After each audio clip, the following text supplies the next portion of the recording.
So much, and I'd like to thank Marie and the entire HHT community in Canada for the opportunity to speak today about something near and dear to my heart, which is brain vascular malformations in HHT. Are those slides projecting? Great. So I like to begin with the take-home messages, and then those who are interested can stay tuned, and those who are less interested can have some coffee.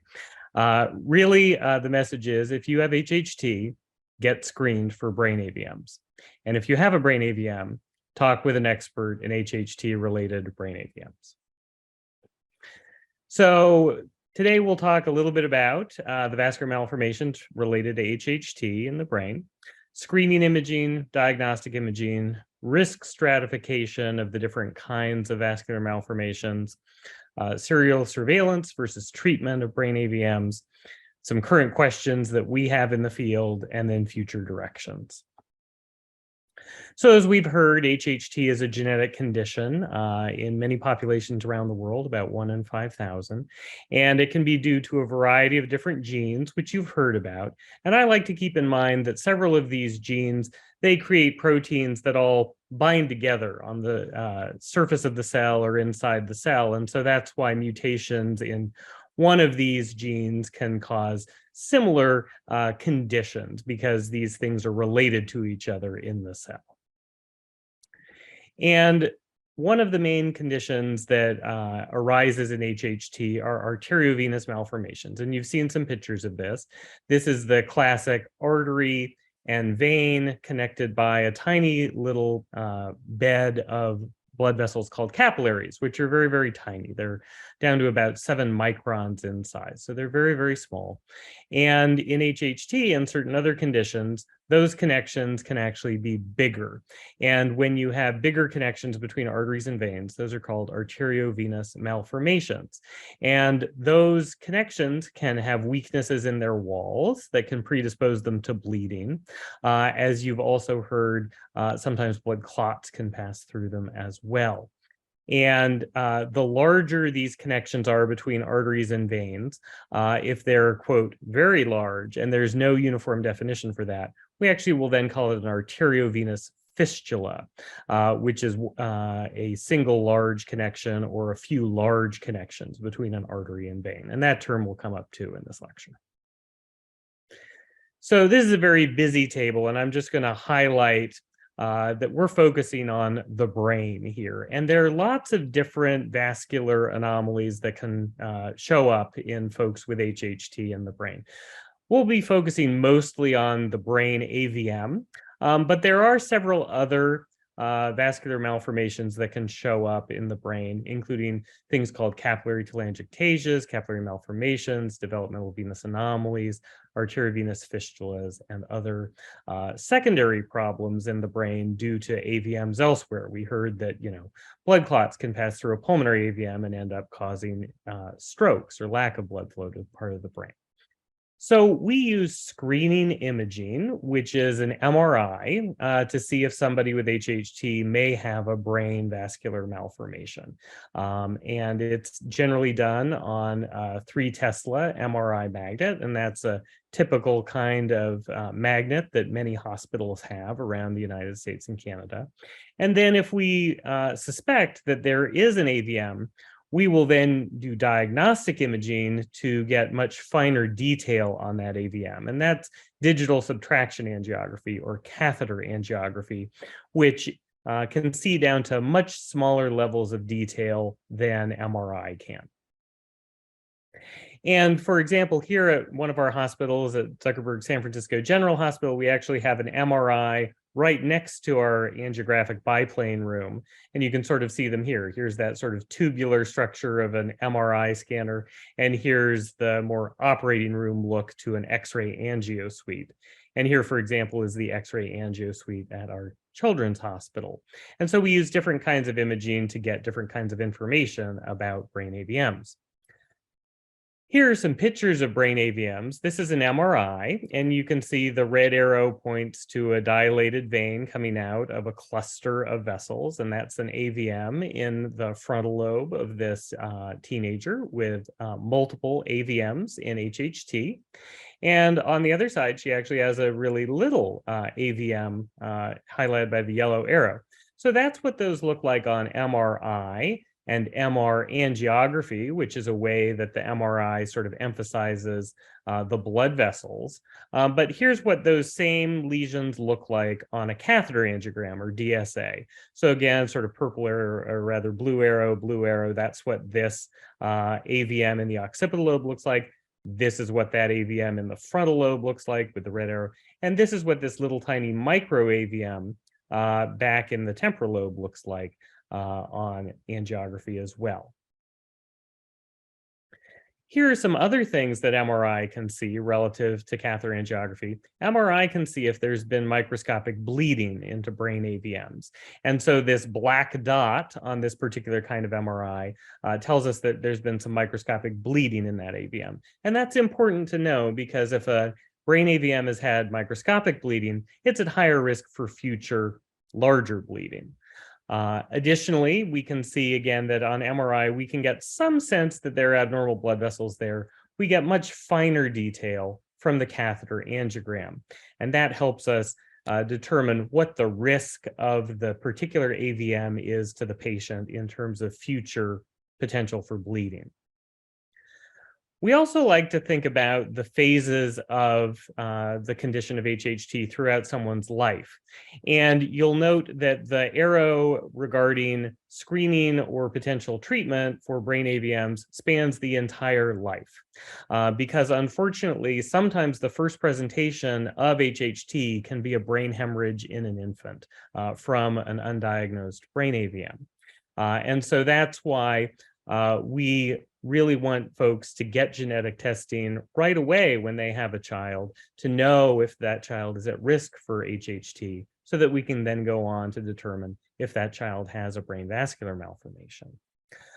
This is another table, again, emphasizing that depending on which particular genetic mutation you have in HHT, you're somewhat more or less likely to have a brain AVM.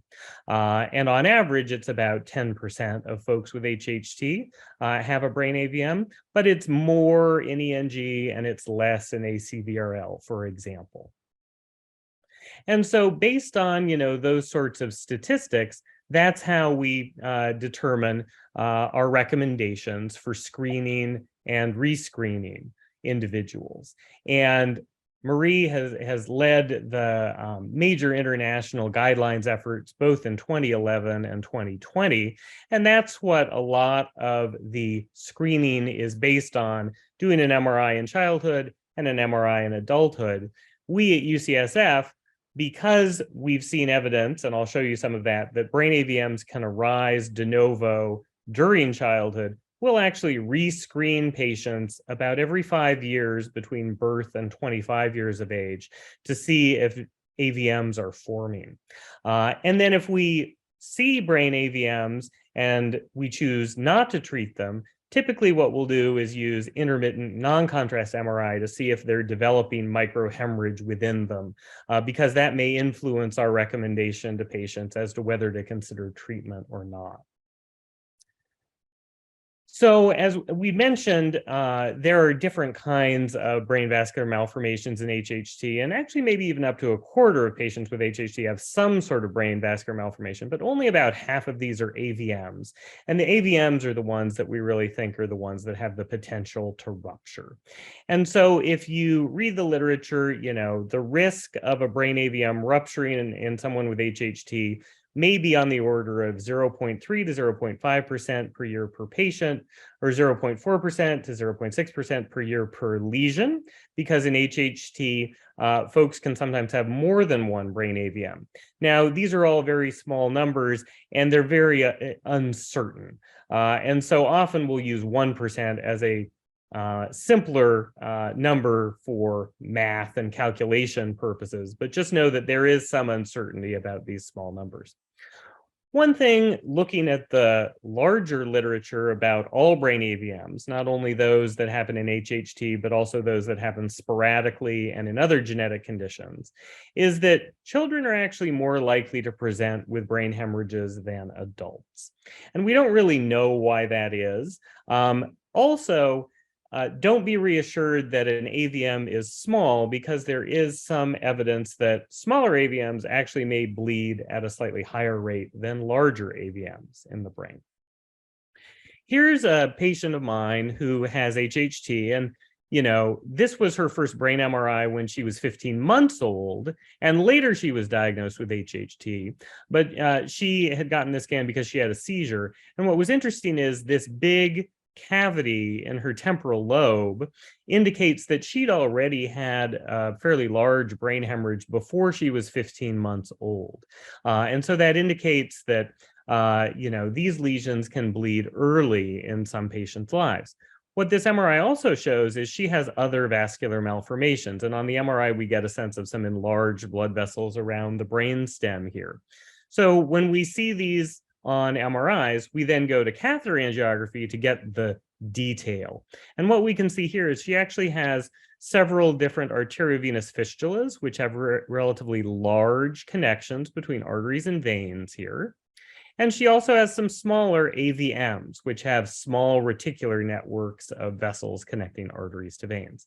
So the AVFs with the big connections were embolized when she was 19 months old to prevent future bleeding. And we've been following her smaller AVMs over time, and they've been slowly evolving as she's become a teenager and now a young adult. We haven't chosen to treat these other brain AVMs, in particular because the location of those brain AVMs is more adverse for treatment. There would more likely be side effects from treating those than from treating those original arteriovenous fistulas. This is a case that I think is very informative, and it was published several years ago, showing a de novo or brand new AVM forming in a child with HHT. And this is from Japan. And you can see here at 5 months old, they did a screening MRI, and there's really no abnormality that's detected. And then they repeated the screening MRI at 5 years of age. And now you can see a fairly large arteriovenous malformation, this network of abnormal vessels in the parietal lobe. And then when they did the catheter angiogram, they saw quite a large brain AVM that they subsequently treated in order to prevent bleeding. Another way of looking at vascular malformations in the brain, which is not my favorite way of looking at it, but literature does exist on this, is also costs. And some of it can be healthcare costs, and some of it can be lost productivity from having vascular malformations. And you can see in this British study that there's a significant burden of having vascular malformations that can both cost the healthcare system in terms of care, but also can cost lost productivity for people who have complications from their brain AVMs. And that's only over a 3-year period in Britain. So particularly for patients who are young, children, young adults who have many, many decades ahead of them to live, it becomes very important to think about the relative costs of treatment of a brain vascular malformation versus surveillance. And so knowing that brain AVMs are frequent in patients with HHT and young patients stand to lose the most without diagnosis, that's why we advocate screening young people for brain AVMs. And we then will go on to use catheter angiography to stratify the risk of those lesions to the patient.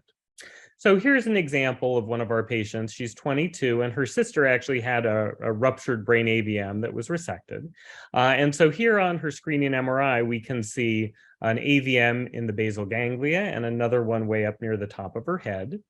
And on her screening MRI, she actually had 3 suspected AVMs. But when we did the catheter angiogram, we actually found that she had 11 brain AVMs. And it's not that the other 8 were not there, it's just that MRI is not sensitive enough to find them. but catheter angiography can. And these are some representative pictures again from this patient. And you can get a lot more detail from a catheter angiogram. And you may say, well, that's all well and good. You know, why do we want more detail? We can see them better, but is that going to influence our recommendations regarding treatment? And this particular picture is helpful in understanding that. So here with the yellow arrow, this is a small brain AVM. It's just sort of a blush of vessels here. But then this tubular structure is the draining vein from that AVM. And this white arrow indicates a severe narrowing or stenosis in the outflow of that draining vein. And the problem there, as you might imagine, is if the draining vein from an AVM closes off completely, the AVM itself then has a lot of pressure in it with nowhere to go, and the AVM can rupture. And so we like to know if there are high-risk features to brain AVMs that would tend to indicate a higher risk for spontaneous rupture. And then that in turn influences us in recommending to a patient to consider treatment in order to prevent that future bleeding. And these sorts of high-risk features like venous outflow stenosis are really only reliably detectable on catheter angiography. So that's how we use that technique. Here's a 5-year-old with HHT, and we suspected 3 brain AVMs on his MRI. As it turned out, when we did his catheter angiogram, he just had 2 brain AVMs. And so here on what we call susceptibility weighted imaging, we can see a black dot that suggests maybe there was a little bit of bleeding there in the brain. We can see a more complex lesion up here in the frontal lobe, and again, a little bit more of that dark signal, and then a little dot of dark signal up here. And on the MRA, we can see the bigger AVM, but we really can't detect those smaller lesions. And again, on MRA, we can see there's a decent sized AVM there, but we're not really sure if there's an AVM elsewhere. Maybe there's a little one up here at the top. So again, maybe here, not sure. The catheter angiogram says, yes, this is a brain AVM. This is actually a little microbrain AVM, but that third thing, that black dot, was not a brain AVM anymore. So either it was something totally different, or it was a microbrain AVM that perhaps bled and obliterated itself spontaneously. And AVMs can be dynamic in HHT patients. This is actually a patient, whose angiogram I just did a month ago. And she was 16 in 2016 and had a fairly large occipital lobe brain AVM. And spontaneously, it actually has almost completely regressed. And so it went from this size way down to this size spontaneously.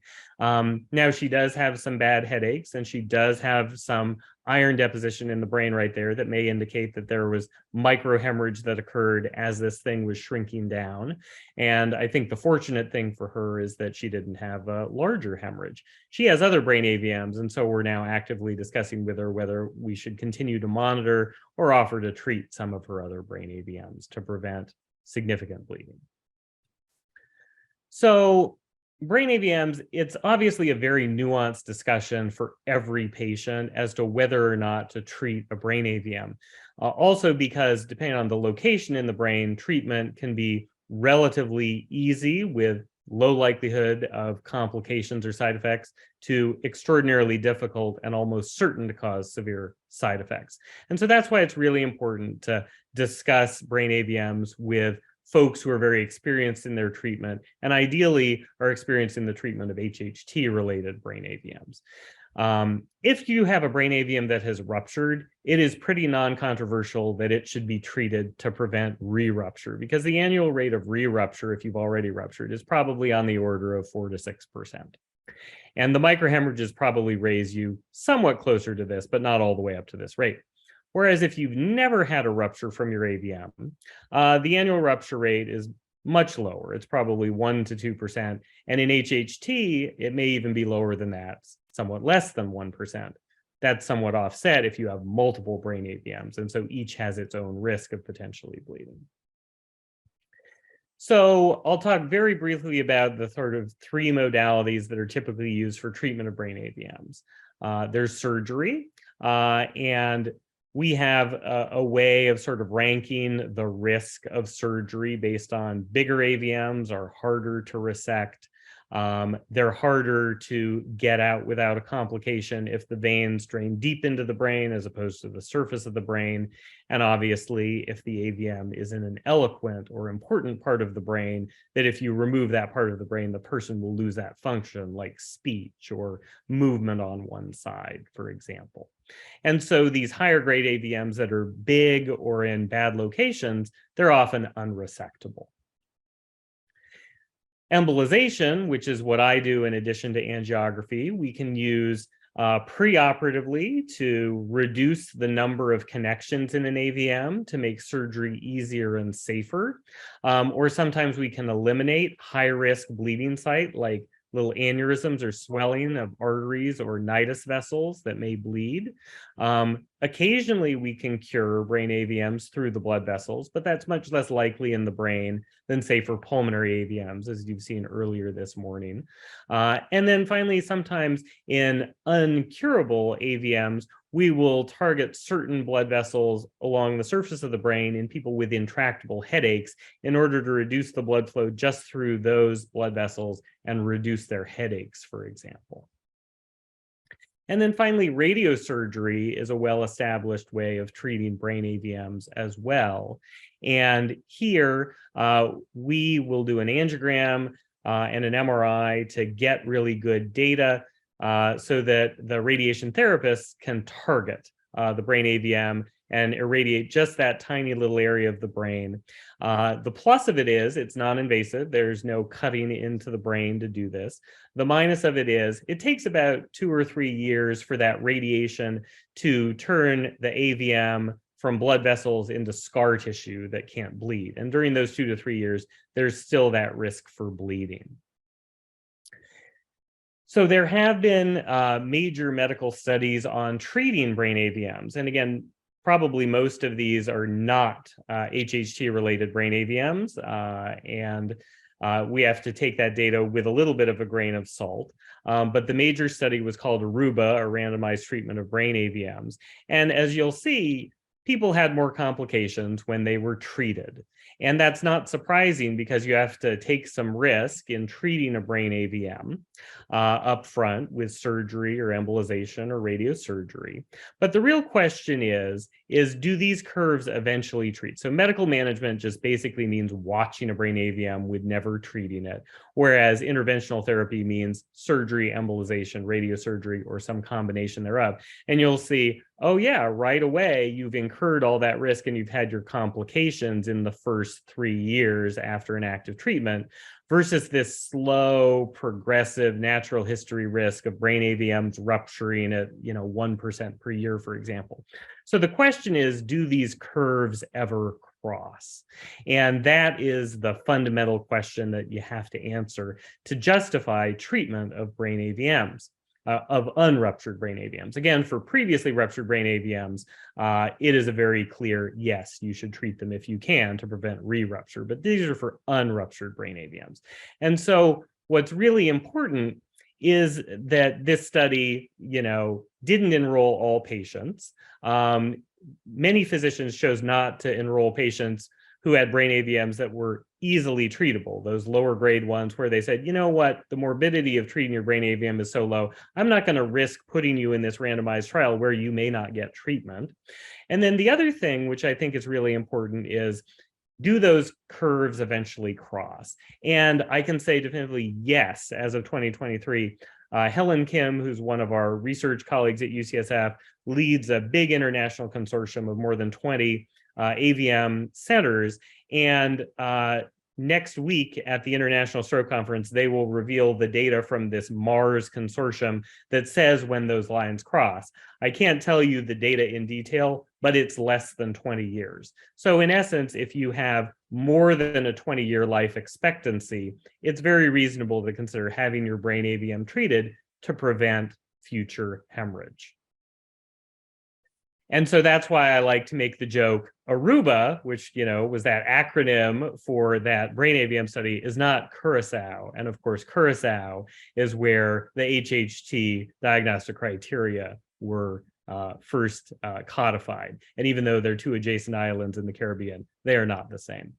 So that's why I would say there are caveats of applying the Aruba data to HHT. And so you have to read the literature with a little bit of skepticism in that manner.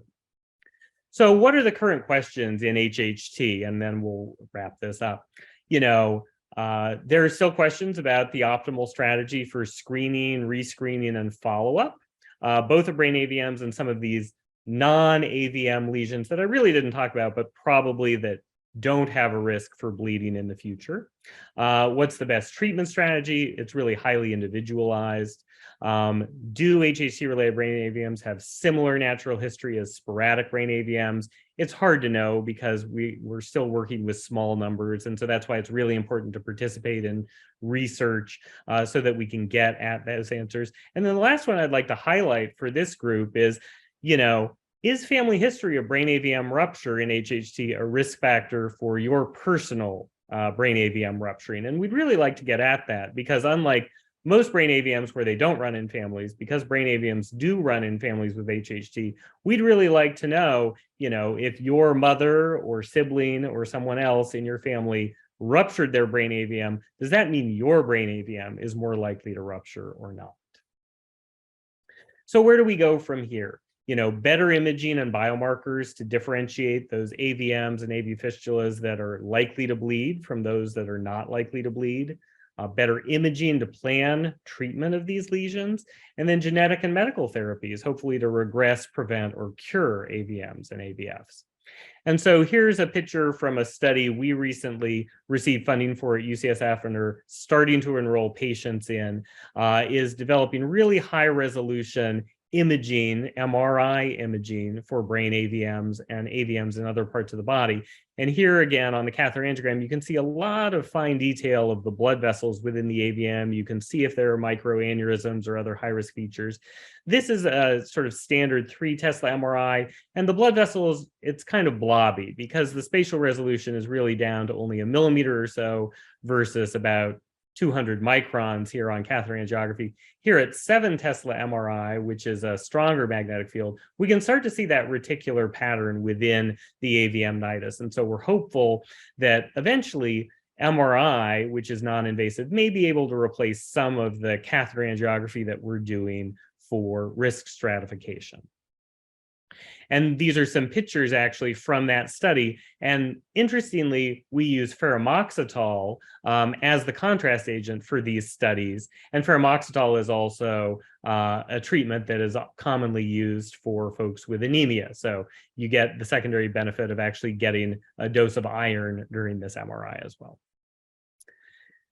And so here's just a case example of a 1-year-old who has HHT in our clinic. And here we're going to fuse the data between a catheter angiogram and an MRI to better locate and then better plan potential treatment for his AV fistula. And here is his AV fistula, right near what we call the foramen of Monro, right in the middle of the brain. And that's when he was 1 year old. Here's the MRA that shows enlarged blood vessels going into it and coming out of it. And then here's the catheter angiogram where you can see just frame by frame, here's the connection, and then these are the veins coming out of it. And that's what really helps us determine the risk of treating it and the connection between arteries and veins that we're going to have to eliminate with embolization and or surgery right there. And so this sort of advanced imaging and fusing different kinds of data, the red being from the catheter angiogram and the gray being from the MRI, is really helpful in planning individual treatment. And then finally, I'll finish up with medical therapy. And this is not a brain AVM, but my colleague Dan Cook, who's another of the neurointerventionalists at UCSF, helped lead this study. This is a boy who has a chest wall arteriovenous malformation, and it was so large it was actually causing heart failure. And it was really not treatable by embolization. And so instead they gave the child trametinib, which is an anti-cancer medication, but actually worked on his specific genetic mutation. And what you can see is after being on this medication for a while, the blood vessels in the AVM have shrunk down. And they actually shrunk down so much that he came out of heart failure and is now starting to grow again. And so I leave you with that because obviously the hope is that we can develop medicines that can mitigate some of these AVMs so that we don't have to do more invasive things like gamma knife, embolization, and surgery. But those are the mainstays today until we get to that point where we're going to have, hopefully, targeted medical therapies as well. So I'll finish up with that take-home message again. If you have HHT, please get screened for brain AVMs. And if you have a brain AVM, please talk to an experienced physician who takes care of HHT-related brain AVMs. Thanks so much. Happy to take any questions. Thank you, Dr. Hetts, for sharing a lot of valuable information on brain AVMs in HHT patients, and also for getting me to think about Aruba and Curacao in the midst of this weather. So if you don't mind, we do have a couple of questions. First of all, is it high risk to treat brain AVMs compared to other AVMs? And should I be concerned about treating my brain AVM? Sure. So the range of risk is very broad, and that's why my real emphasis is if you have a brain AVM, please go to a center that is very experienced in treating brain AVMs, because it's a very nuanced discussion. And it's a very nuanced discussion not only based on the size of the AVM, but particularly the location, because if you think about it, different parts of the brain have different functions. And an AVM, in the peripheral part of the frontal lobe, right on the surface is very easy to treat and very low risk to treat. The likelihood of having a permanent neurologic deficit from something like that is 1% or less if it's treated. On the other hand, if you have an AVM that's right next to your speech center, for example, the AVM may come out, but you may never be able to speak again. My wife is a body interventional radiologist, and I hate, and she hates it when I make this analogy, but it's sort of like, if she overembolizes a liver lesion, that means their liver enzymes are going to bump a little bit, but the patient ultimately is probably going to be fine. If I overembolize a brain AVM and it's in the wrong place, the patient will never speak again. So it's really important to go to a very experienced center to have an individualized discussion of the risks for your particular brain AVM. Okay, thank you. That makes sense. Sort of related is the next question. Would repeated imaging and treatments for pediatric patients with brain AVMs be dangerous for their normal development? I'm sorry, can you repeat that? It sort of dropped out at the beginning.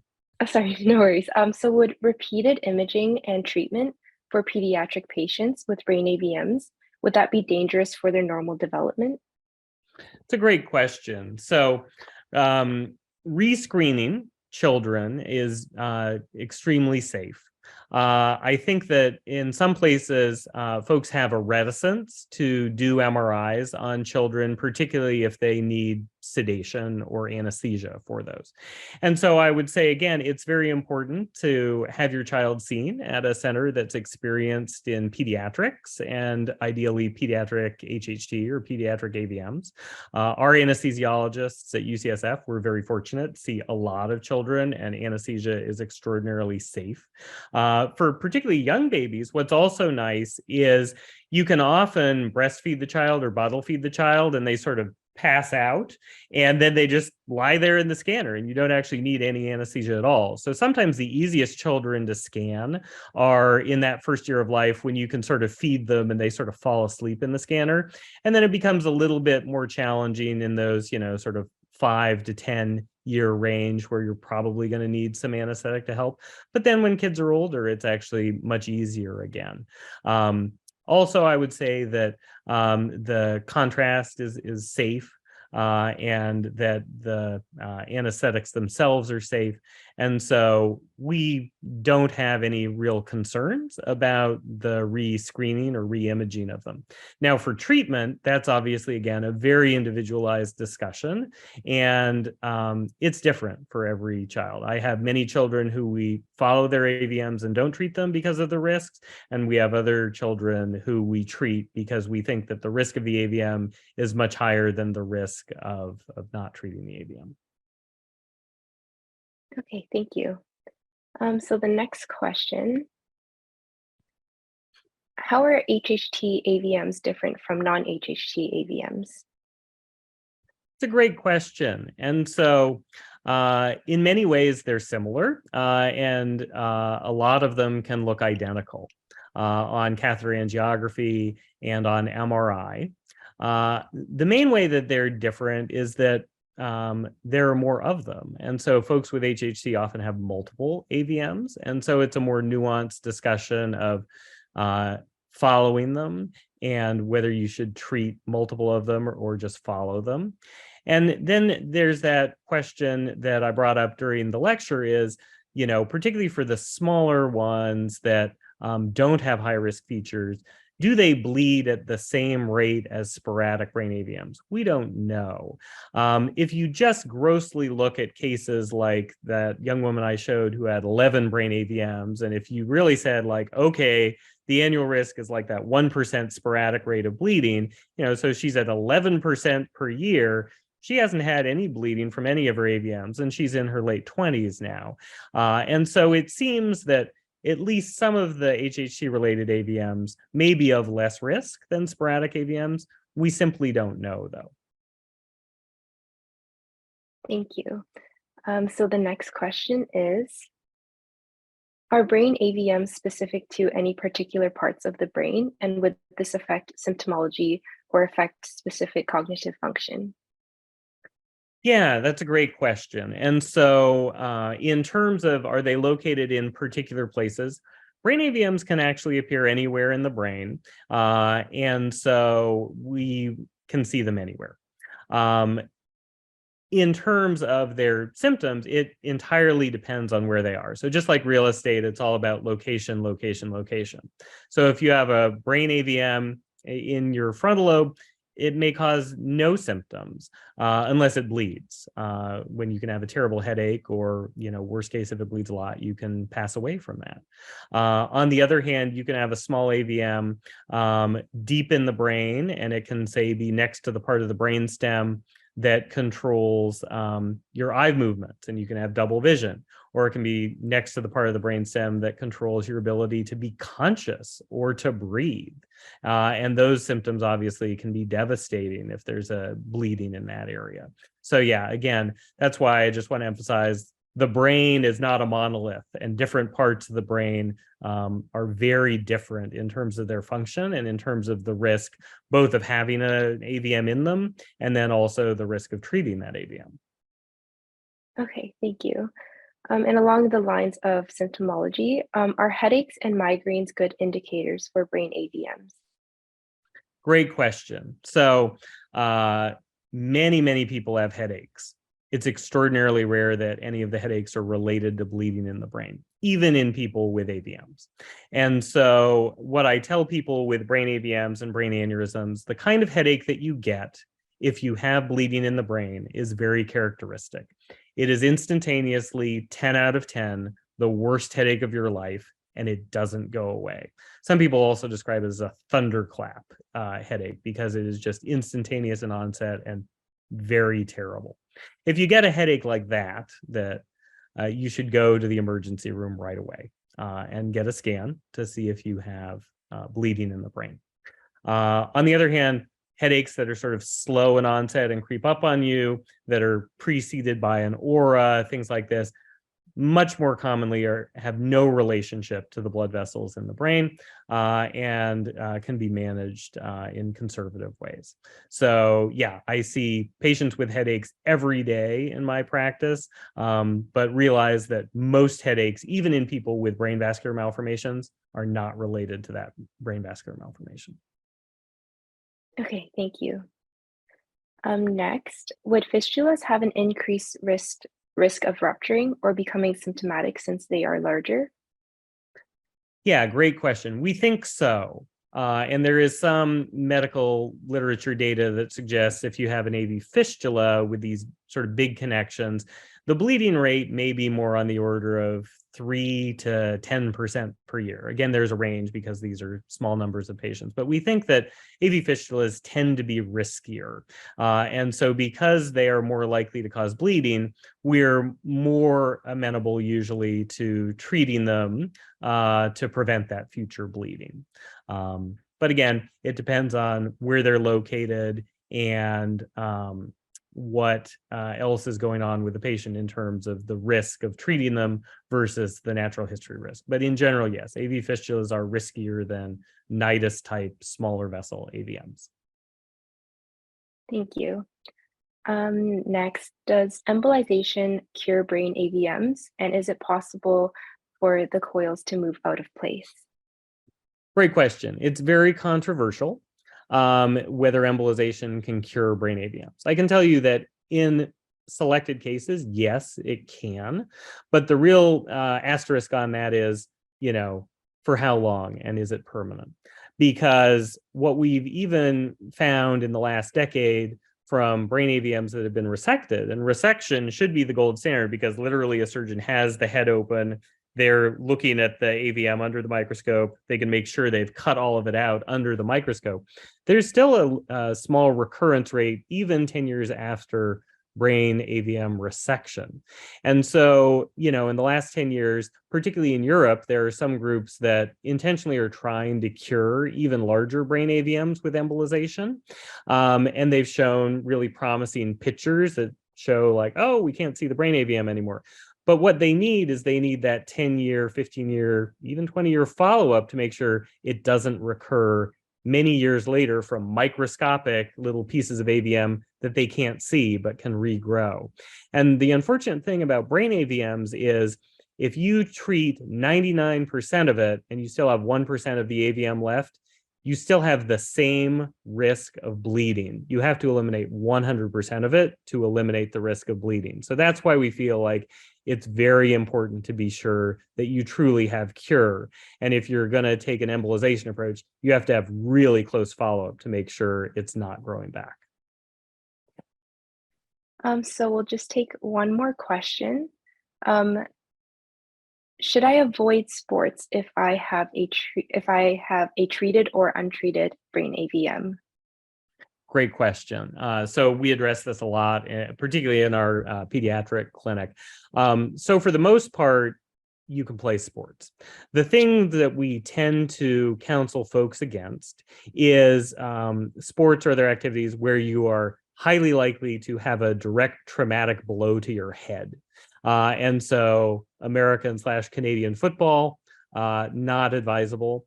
Also soccer with headers, probably not advisable. But aside from those sorts of things, we don't tend to restrict people's sports activities. The other thing that we sometimes caution people around, though the data is a little less certain about, is activities where you can massively raise your blood pressure. And when I say massively, a lot. And so really the only physical activity you can do that massively raises your blood pressure is weightlifting of more than your own body weight. And so we counsel people against, becoming professional weightlifters, for example, things like that. But aside from those, sports where you're likely to be hit in the head or you're going to be lifting more than your own body weight, we don't restrict people's activities. Okay, thank you. Sorry, just one more question from the audience. You mentioned that there was a patient that was treated with the cancer drug. What specific mutation did they have? I think for that one, they had a mutation that trametinib was designed against, and I'd have to look in that case report to remember what the particular genetic mutation was. I don't want to tell you the wrong gene if it was KRAS or something else, but that reference is available, and I can certainly look it up and put it in the chat for you.